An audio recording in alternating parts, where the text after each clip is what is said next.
하루에 딱 20분만 투자해서 지긋지긋한 뱃살과 헤어질 수 있다면 어떨 것 같으세요? 오늘 제가 알려드릴 건 걷기보다 쉽고 무릎에도 무리가 가지 않으면서 뱃살은 활활 태워버리는 슬로우 조깅 다이어트입니다. 제가 진짜 별의별 다이어트를 다 해봤는데 가장 효과 많이 봤던 방법이라 여러분에게도 꼭 소개해드리고자 합니다. 이 영상에서 슬로우 조깅을 정확히 어떻게 하는 건지, 얼마나 해야 효과를 보는지, 그리고 밖에서 뛰기 어렵다면 러닝머신에서는 어떻게 뛰면 되는지 전부 싹 다 알려드릴게요. 그리고 이제 겨울이니까 슬로우 조깅 하기 전에 챙겨야 할 겨울철 가성비 필수 준비물도 고정 댓글에 정리해 두었으니까 바쁘신 분들은 고정 댓글 참고해 주시면 됩니다. 일본 체육학 박사인 다나카 히로아키 교수가 만든 조깅 방식인 슬로우 조깅의 개념은 누구나 힘들지 않게 지속할 수 있는 속도를 기준으로 운동을 하자는 거예요. 쉽게 말해 웃으면서 뛸 수 있는 속도로 달리는 운동입니다. 원래는 마라톤 선수들의 보조 훈련에서 시작됐지만 지금은 일반인에게 더 적합하다고 퍼지면서 관절이 약한 분들, 체중이 많이 나가는 분들, 그리고 러닝이 처음인 중장년층에게 특히 좋은 운동으로 알려져 있습니다. 그럼 슬로우 조깅을 어떻게 해야 되느냐? 바로 핵심은 하나입니다. 숨이 거칠게 차지 않을 정도로 걷기보다 살짝 빠르게 뛰는 것. 이게 정말 중요합니다. 많은 분들이 달리기라고 하면 속도를 올리려고만 하시는데요. 슬로우 조깅에서는 오히려 그 반대예요. 속도를 줄이는 게 목표입니다. 옆 사람이랑 대화가 자연스럽게 될 정도면 딱 맞는 페이스라고 보시면 됩니다. 슬로우 조깅을 할 때 착지는 발바닥 가운데로 착지하는 미드풋으로 가볍게 닿는 게 좋고요. 뒤꿈치를 세게 내리 찍는 방식은 충격이 너무 커서 무릎이나 고관절에 부담을 줍니다. 그래서 보폭은 최대한 짧게 아주 가볍게 콕콕 뛰듯이 진행하는 게 가장 좋아요. 마치 제자리에서 작은 스텝을 밟는 느낌이라고 생각하시면 돼요. 이렇게 하면 피로도도 낮고 오래 갈 수 있습니다. 상체 힘도 빼주셔야 돼요. 어깨에 힘 들어가면 호흡이 금방 무너지고 괜히 빨리 지칩니다.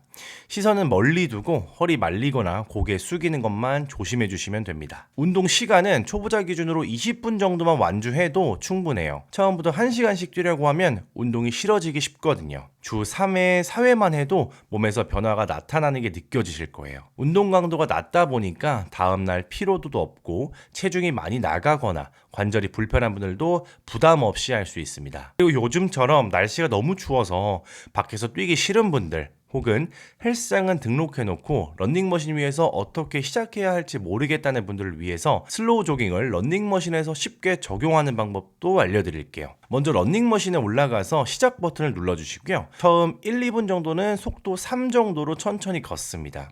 이 구간에서는 가볍게 어깨도 돌려주시고 팔도 풀어주고 상체 스트레칭을 하면서 몸을 조금씩 데워주세요. 실내라고 해도 몸은 아직 준비되지 않은 상태라서 이 워밍업이 정말 중요합니다. 몸에 충분히 열이 올라왔다 싶으면 이제 속도를 5로 올려서 빠른 걷기 단계로 넘어갑니다. 이 단계에서는 다리 리듬이 살아나고 호흡도 자연스럽게 켜지기 시작합니다. 그리고 여기서 조깅 자세로 자연스럽게 전환해 주시면 되는데요. 보폭은 짧게, 착지는 가볍게, 발은 소리 나지 않게 콕콕 닿는 느낌으로 진행해 주세요. 슬로우 조깅은 꼭 달리기 버튼을 크게 누를 필요가 없어요. 속도 5에서 6 구간에서도 충분히 조깅 형태가 나오고 이 구간이 가장 안전하고 부담 없는 페이스입니다. 혹시나 속도가 너무 느리다거나 너무 빠르다고 느껴진다면 그냥 속도 하나, 2개 정도만 올리거나 내려서 본인 리듬에 맞게 조절하시면 됩니다. 그냥 내 호흡이 편안한지, 대화가 가능한지 이 2가지만 체크하면 됩니다. 자, 이제 슬로우 조깅의 효과를 좀 더 구체적으로 볼게요. 슬로우 조깅의 첫 번째 효과는 다이어트에 최적화된 운동이라는 점입니다. 낮은 강도로 오래 움직이는 운동은 지방을 주 에너지원으로 사용합니다. 걷기보다는 조깅이 소비량이 크기 때문에 같은 시간을 투자해도 지방 연소량이 훨씬 높습니다. 20분만 해도 지방 태우는 효과가 꽤 확실하게 나타나요. 추가로 폭식을 방지하고 식욕을 조절할 수 있습니다. 이게 다이어트 하는 분들에게는 굉장히 큰 장점이에요. 고강도 운동은 운동 끝나고 배가 더 고파지는 경우가 많죠. 스트레스 호르몬이 많이 분비돼서 그래요. 그런데 슬로우 조깅은 강도가 낮기 때문에 이런 반응이 거의 없습니다. 그래서 운동 후 폭식으로 이어지는 경우가 줄어들기 때문에 다이어트를 하는 분들에게 가장 좋은 유산소 운동이라고 할 수 있습니다. 두 번째는 관절 부담이 거의 없다는 거예요. 이게 사실 엄청 중요합니다. 다이어트에서 가장 중요한 건 꾸준함인데요. 우리 같은 일반 직장인들은 앉아있는 시간이 많다 보니까 무릎이나 허리 같은 데가 아파서 운동을 하다가 포기하거나 시작도 못하는 경우가 많죠. 하지만 슬로우 조깅은 몸이 느끼는 충격이 적기 때문에 매일 하셔도 크게 무리가 없습니다. 그래서 운동을 계속 이어가는데 정말 큰 도움이 돼요. 그리고 세 번째는 운동 성공 경험을 만들어준다는 점이에요. 아, 힘들다 이런 느낌이 아니라 나도 뛸 수 있는데 이런 감각을 만들어 주거든요. 운동에 자신감이 생기고 습관 만들기에도 훨씬 좋습니다. 특히 체중이 많이 나가서 뛰는 게 겁나는 분들에게는 최고의 운동입니다. 또한 슬로우 조깅을 존투 러닝과 같다고 하시는 분들도 계시는데 저는 의견이 조금 다릅니다.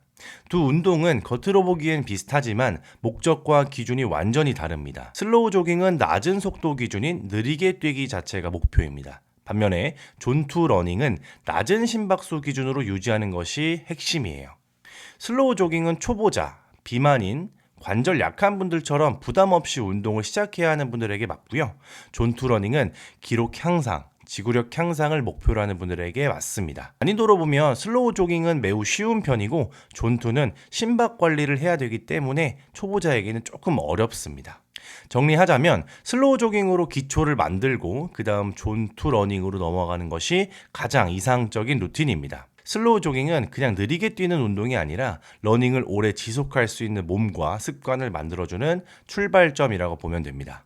오늘 영상 보시고 나도 한번 뛰어볼까 이런 생각 드셨다면 그걸로 이미 반은 성공입니다. 러닝은 잘 뛰는 사람만의 운동이 아니라 천천히라도 꾸준히 가는 사람의 운동이에요. 여러분 진짜 걷기보다 살짝 빠르게만 뛰어도 몸이 변합니다.